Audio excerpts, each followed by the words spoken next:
that technology comes to take a role of more democratizing the use of data, but it can also increase the bias. So it can really be used for the good or the bad. Yeah. So I think that it's, again, to your point, is in the hands of the executives to make the choice where you want to play. Because I think that the biggest fear for the executives is that we're in a situation that we either make it or break it. Yeah. So if you don't allow the technology to really embrace the organization, then the organization, I'm convinced 100%, it will disappear. Hello. Hello. How are you? How are you doing? Perfect. Good. Awesome times. Nice to see you here. Likewise. Nice to talk to you. The idea today is to have an engaging and inspiring conversation about technology, about the challenges that technology is bringing today. Yes. But I wanted to start a little bit with kind of your career and how you got to this point. You've been at Globant for how many years now? 20 years, almost 21 years. Yes, almost. That's a lot. That's a lot, yes. That's a lot of time. And you've seen throughout those 20 something. 20-something years. Yeah. You've seen a lot of transformations, not only in our organization, but in the industry. Absolutely. As a whole, right? Do you remember some moments in the industry that you thought were really a moment of reinvention or challenging for us, the industry, and our clients as well? Yeah, I remember one very vividly, which is the big data hype. It was truly at the time, we didn't think it was a hype, that it was going to stay. But then this was 10 years ago, something like that. Yeah.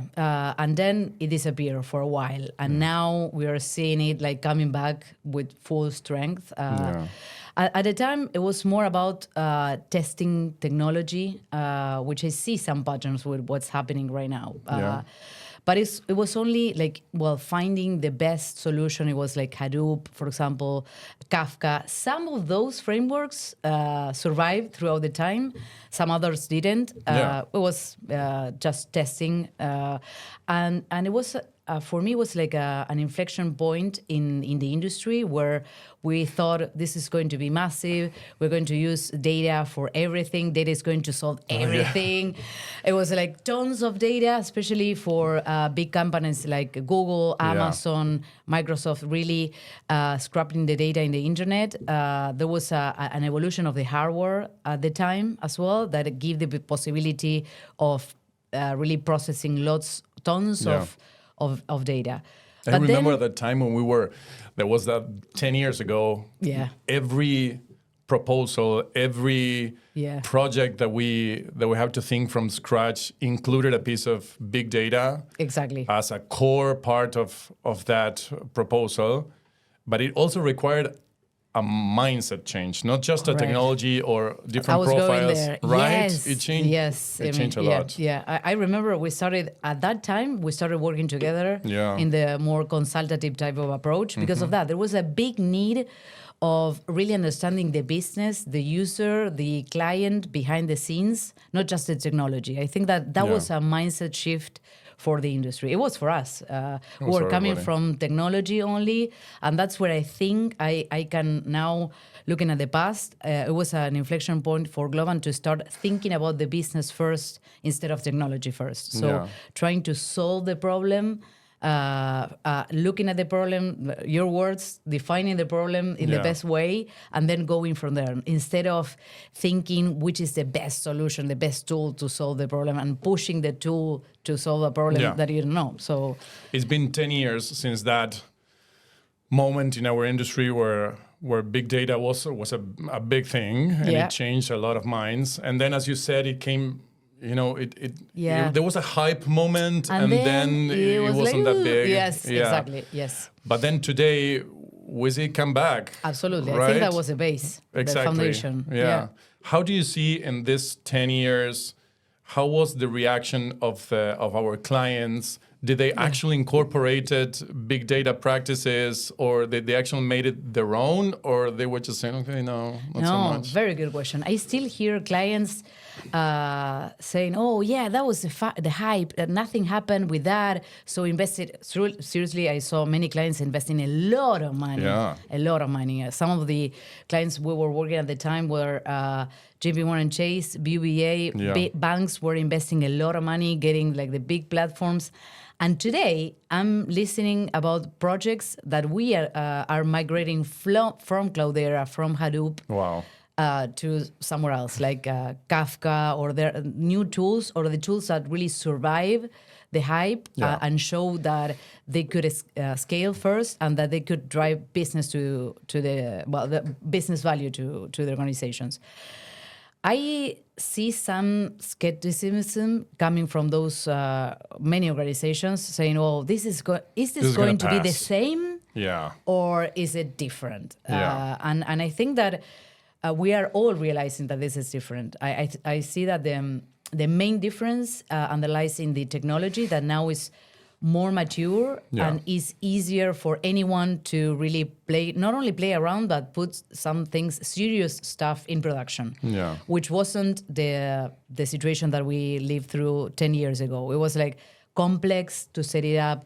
It required a lot of technical knowledge, which now, deep knowledge in mathematics, really manually setting up the models that now, if you see the tools that we have right now, the LLMs that you have in the market, it's amazing. Is plug and play. Yeah. So I was actually expecting the big data technologies, the tools, the ones that I mentioned before, to be plug and play at the time. And as it wasn't, it took like maybe a year to set it up, and then the business was totally frustrated. They didn't see the return on their investment, so they just threw everything away. And many of those like data lakes that were at the time survived 10 years, and now we are finding them right now and migrating them to new technology to be able to use the LLMs. To your question before, is I truly think that many organizations have like more basic needs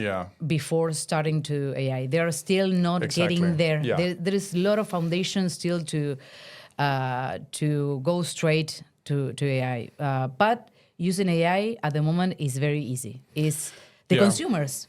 The consumers are using it all the time, yes. And I think that sets the expectations for every company to then have to use or incorporate or adopt AI in every way. We have seen reports or research in the past few weeks saying that more than 90% of AI projects in corporations fail in one way or on another. And I think that adds to that frustration that you mentioned about the big data hype, and maybe some executives were expecting this plug and play nature that it's not there yet. Maybe some executives are feeling something similar with AI. They're expecting to just push a button and everything gets solved. And still at the core of AI implementation, there's still data, but there's still business strategy behind. So you gotta make those two things integrate. And many companies are still running on Excel files. That's the thing, right? To be honest, there are lots of manual work, manual processes there.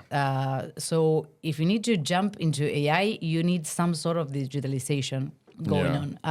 There are mainframes still there.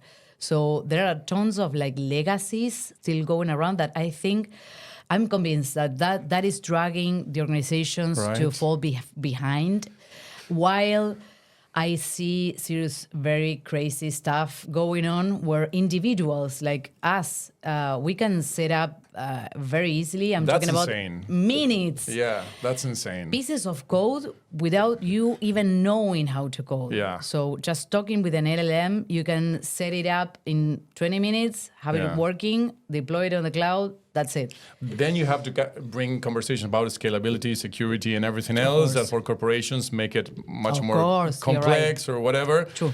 But the access to these tools make it shift the expectation of every consumer and every executive at the same time. Correct. Now, if you are an executive, but if you were an executive of your own company, trying to take your corporation to the modern times, what would be your roadmap to adopting these tools if you are an Excel-driven exactly, right, good.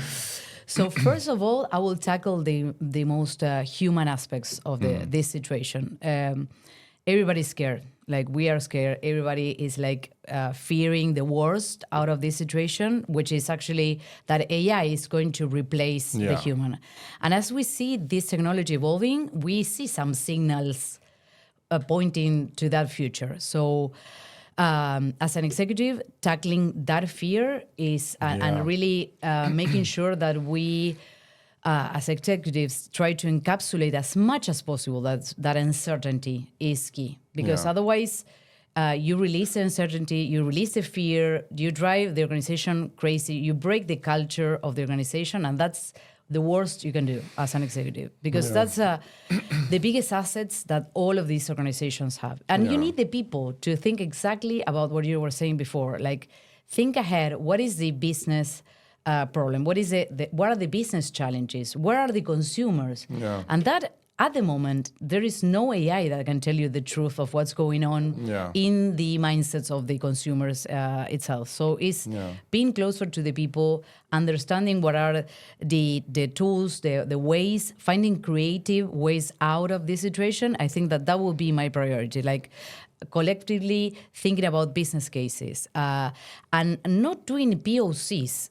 Really just releasing my hand of the POCs, but thinking more about end-to-end functionality, end-to-end processes, maybe thinking about some pieces of the organization that can be entirely run by AI with humans, thinking about those scenarios where you can showcase the true potential of the tools. Because we as individuals, we're seeing the potential of the tools, and that's why we're in a way of uncertainty mode. But scaling that to a full organization that is already running is like... That's a challenge. It is a challenge. And if you think back to the digital transformation program, I know that's old right now.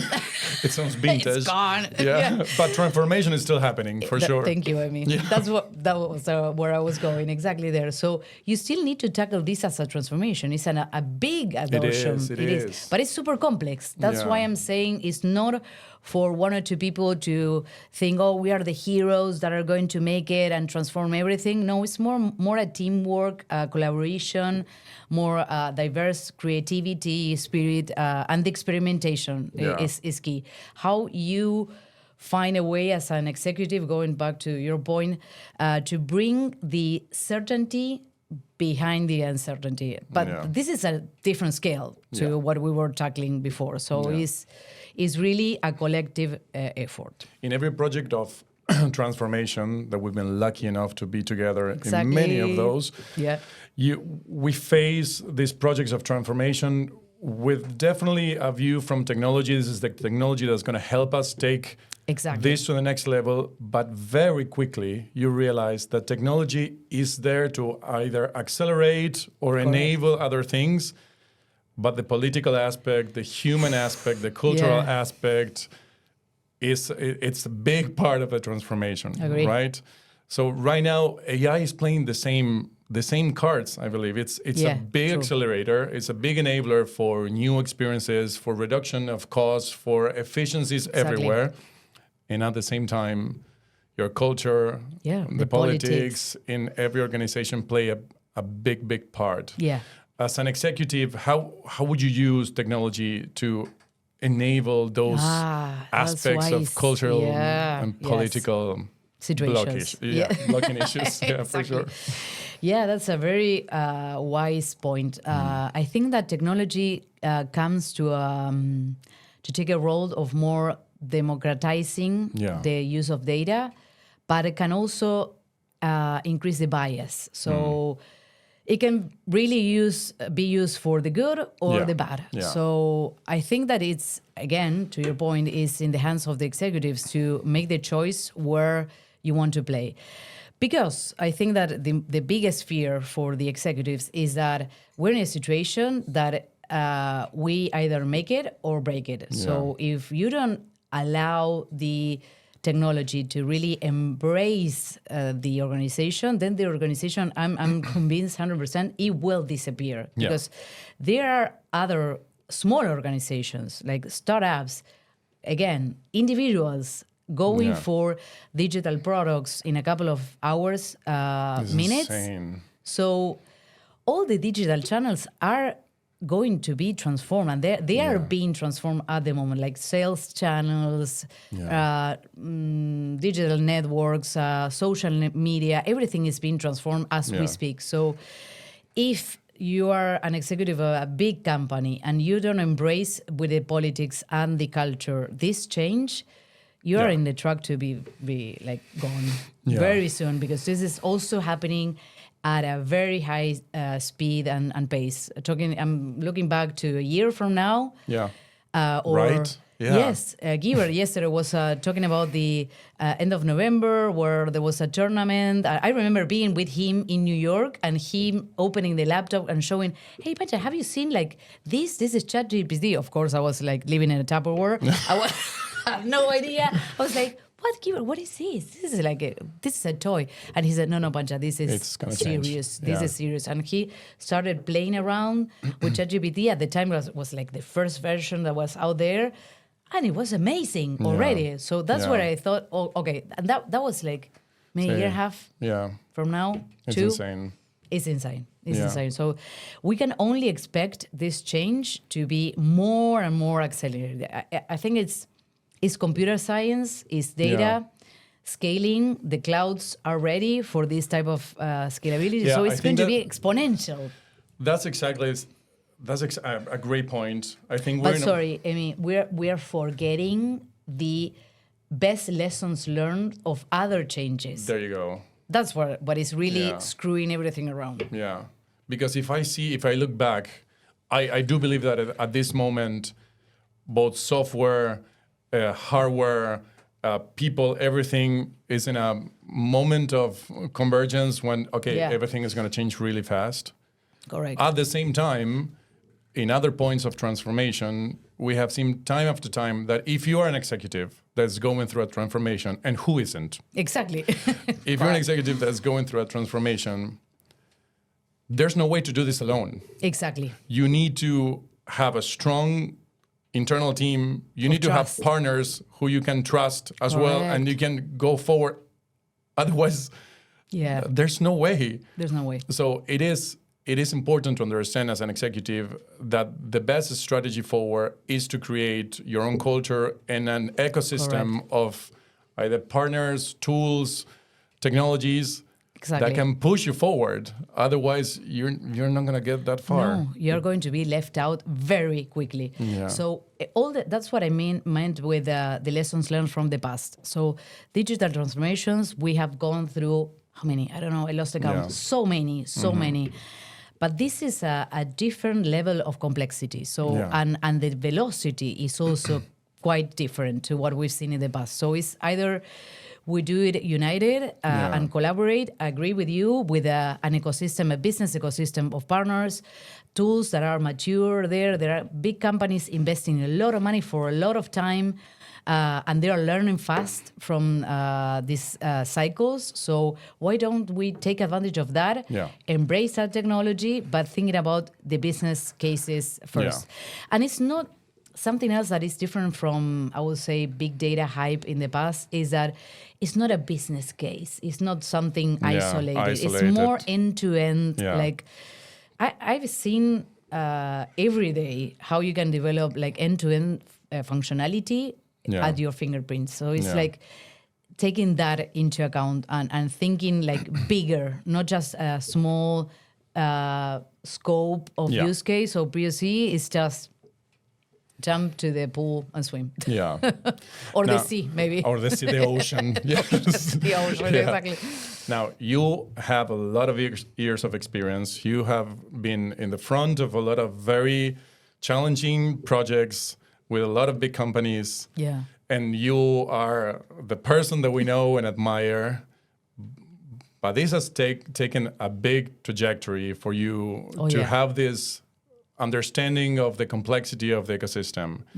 If you were now 20 years ago, but today starting your career, or maybe not starting, but being a senior person, but with all this challenge ahead, what would you do? Would you just start grabbing tools and experimenting with different tools? Would you change your career from one thing to another? That's a big question right now. What would you do? So I think that my my sentence will be believe in yourself, because is the doubt that really breaks things, is doubting yourself, doubting your teams, like not trusting who you're working with, is bad, is negative. I would say that embracing like multidisciplinary teams, meeting you before, exactly. that type of things, like enriching myself from other people, from other disciplines. I wouldn't change my career. This was the right one.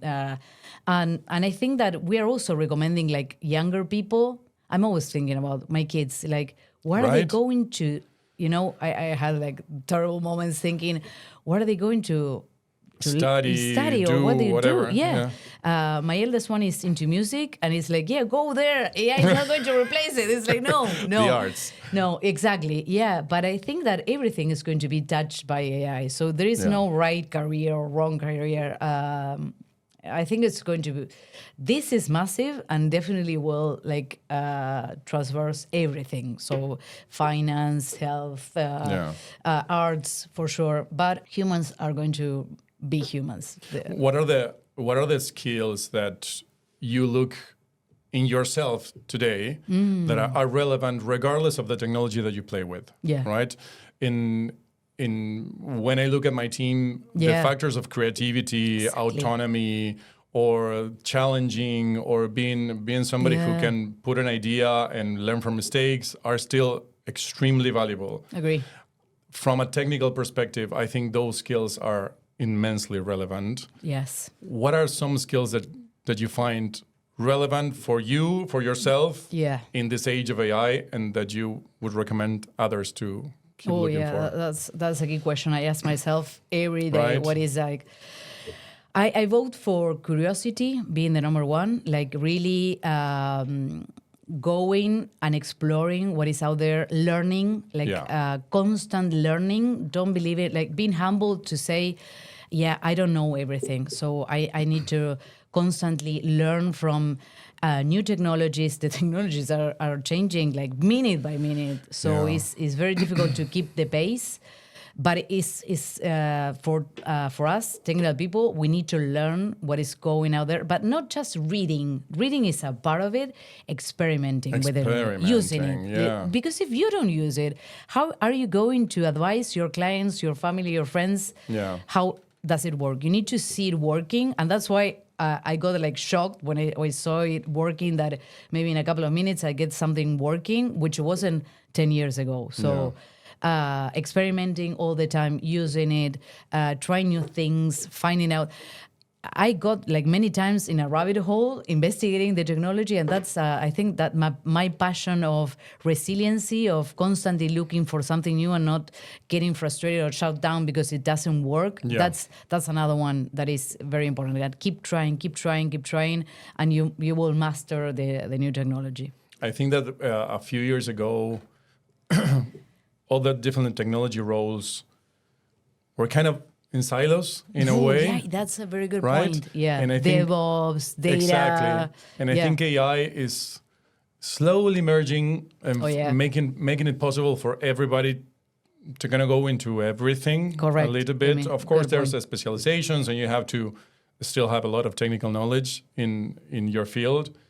But I think nowadays, curiosity is expanded by AI. If you're curious about one thing, you can definitely go into that and practice and experiment. So you're pointing to actually taking curiosity and experimenting. Before was harder.